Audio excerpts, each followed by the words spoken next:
हे वातावरण पुढे सरकत जाणार आहे महाराष्ट्राच्या दक्षिणेकडे भागांमध्ये. वातावरणाची व्याप्ती जी इंटेन्सिटी असते ती देखील खूप मिडियम आहे, पण जिथे बी जाईल तिथे वारं, काहूर, पाऊस, अनेक ठिकाणी विजा वगैरे चमकणं हे तुम्हाला पाहायला मिळणार आहे. ठीक आहे, हे वातावरण आता संध्याकाळी कुठे जाईल आणि पुढं 31-31चं कुठे राहील हे शॉर्टकट व्हिडिओमध्ये पण सांगितलं आणि ह्या व्हिडिओमध्ये पण तुम्हाला लाईव्हच्या माध्यमातून सांगण्याचा प्रयत्न करतोय. सध्या चालू असलेला सांगली जिल्ह्यातल्या काही उत्तरेकडील भागांमध्ये, साताऱ्याच्या दक्षिणेकडील भागांमध्ये, सांगोलीमध्ये देखील काही ठिकाणी, दक्षिण महाराष्ट्रात अनेक ठिकाणी वातावरण हे पावसाचं सक्रिय झालेलं आहे. त्याचबरोबर सोलापूरच्या दक्षिण भागाकडे देखील आगमन करणार आहे, पश्चिम भागाकडे देखील आगमन करणार आहे. इकडे लोहारा, खुर्द, उमरगा भागामध्ये देखील तो वादळी वाऱ्याचा प्रभाव टाकणार आहे. उमरगा, लोहारा, खुर्द या भागातल्या शेतकरी जनावरं आपल्या सुरक्षित ठिकाणी बांधायचे. निलंगा पट्ट्यातही हा वातावरणाचा प्रभाव पाहायला मिळणार आहे. इकडे जवळपास केजकडे, माझं सोंब्याकडे देखील तुरळक ठिकाणी मजल मारू शकतो इथे. आणि रात्री बेरात्री इकडे परभणीकडे थोडासा काहीतरी भागामध्ये इफेक्ट आहे त्याचा. नंतर लातूर, नांदेडपर्यंतची मजल जाऊ शकते. वातावरण खूप खराब आहे आणि भाग बदलत पद्धतीनं मोजके भाग का होणार लातूरपर्यंत मात्र त्याचा पराक्रम काही ठिकाणी जास्त आहे. त्यामुळे ज्यांची हळद वगैरे झाकायची असेल त्यांना मी कालही सल्ला दिला आहे, सकाळी सांगितलं आणि आताही लाईव्हच्या माध्यमातून सांगतोय. थोडा वेळ आहे तुमच्याकडे यायला तर तुम्ही हे लाईव्ह बंद करून जाऊ शकता तिथे नियोजन करायला. कुठला जिल्हा? लातूर, सांगली असेल, सोलापूर असेल, धाराशिव असेल. परभणीतही दक्षिण भागाकडच्या शेतकऱ्यांनी, बीडच्या केज वगैरे भागातल्या शेतकऱ्यांनी ही कामे करू शकता. ठीक आहे, आता पुढच्या अंदाजाकडे वळूयात, ज्यासाठी तुम्ही मागच्या बऱ्याचशा व्हिडिओमध्ये ते पाहिलेलं आहे. 30-31 बद्दलही बोलणार आहोत. तत्पूर्वी तुमच्या माहितीस्तव सांगण्याचा प्रयत्न करतोय की हे वातावरण जे आहे प्रत्येक आठवड्याला, तुम्ही म्हणता एखाद्या अंदाजाने आम्हाला अगोदर सांगितलंय, हे तुम्हाला मी प्रत्येक व्हिडिओच्या अगोदर सांगतोय की हे प्रत्येक आठवड्याला बनणार आहे. आता हा 30-31चा सप्ताह 2-4 दिवसाचा प्रभाव झाला की लगेच पुढे 8-9च्या पुढे देखील 12-13च्या पिरियडमध्ये देखील हे वातावरण आहे. परत 21-22च्या हिशोबामध्ये देखील हे वातावरण आहे, सक्रिय राहणारच आहे. याला कुठलाही इलाज नाही, कारण की टेम्परेचर इतकं हाय लेवल आहे. समुद्राच्या पाण्याचं वाफेमध्ये रूपांतर होणं, एमजीओ सारखा किंवा लो प्रेशर सारख्या घटकांमुळे हा पाऊस पुढे सुद्धा येत राहणार आहे. त्यामुळे सतर्क राहा, कामं करत राहा, पण कामाचं नियोजन देखील ठेवत राहा. अशा पद्धतीचा सल्ला तुम्हाला वारंवार देण्याचा मी प्रयत्न करत राहील. तर 28-29 सुद्धा प्रभावशाली जास्त काही कुठे नाही, ती कर्नाटकमध्येच आहे. आजही कर्नाटकमध्ये अनेक ठिकाणी पाऊस चालू आहे. डायरेक्टली आता 30 तारखेबद्दल आणि 31 तारखेबद्दल बोलण्याचा प्रयत्न करतो.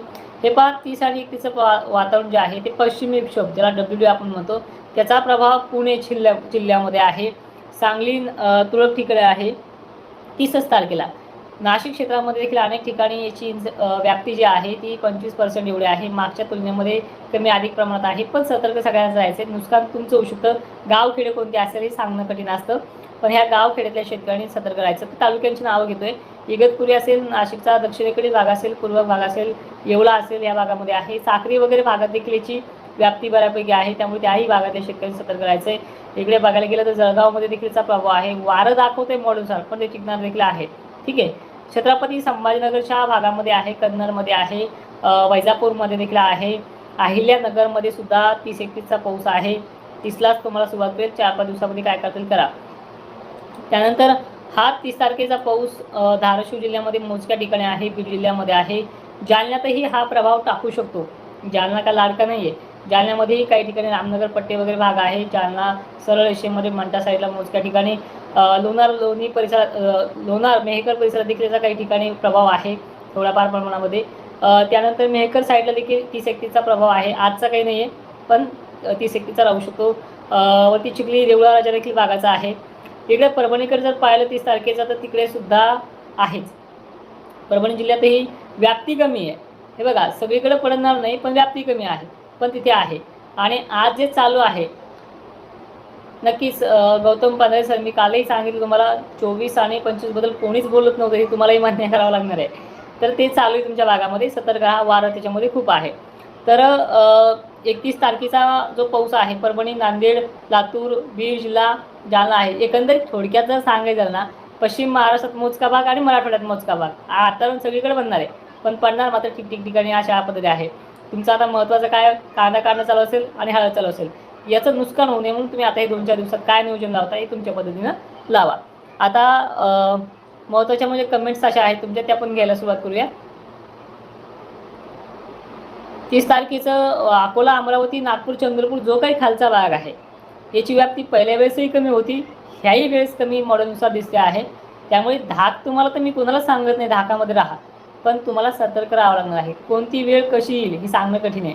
ठीक आहे, प्रत्येकाच्या कमेंट घेणं देखील शक्य नाही आहे, पण प्रयत्न करतोय. लातूर जिल्हा सुद्धा 30 तारखेला भरपूर आहे, चंद्रपूर देखील आहे. 31 तारीख खूप महत्त्वाची राहणार आहे. 31 तारखेला देखील लक्षपूर्वक आहे का. 31 तारीख देखील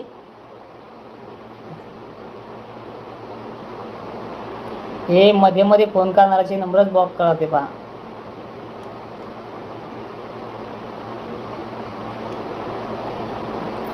सगळा धिंगाणा करून टाकला ह्याने.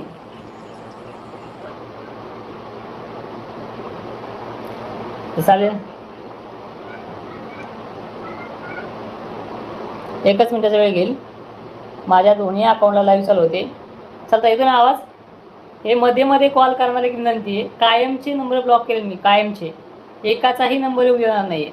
डायरेक्ट लाईव्ह बंद पडतोय आणि तुम्ही मध्ये मध्ये तुम्हाला काय हौसेन काय नाही लगेच फोन करणार. लाईव्हच्या वेळेला फोन करू नका. संध्याकाळी कुठल्या ड्युटीवर आहे मी तुमच्या, एकानेही फोन करायचा नाही संध्याकाळी. नंबर दिसला, कॉल आला दिसला, कायमचा ब्लॉक करेन, किती जवळचा असू द्या किती लांबचा असू द्या.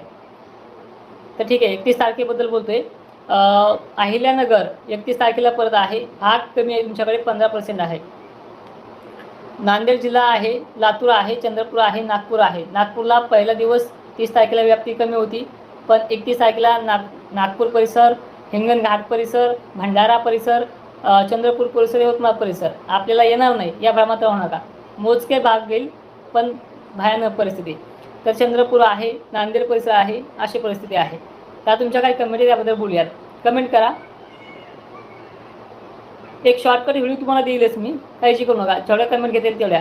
हे बघा, तालुका व्याप्ती 5%, 10% आहे नेवाशामध्ये. वाशिमला सुद्धा पुढचा पाऊस मोजक्या प्रमाणात राहू शकतो. मागच्या वेळेस जसं झालंय तशाच पद्धतीनं, काय मोठी व्याप्ती नाही आहे, पण जिथे पडेल तिथे नुकसान करणारी पद्धतीची आहे.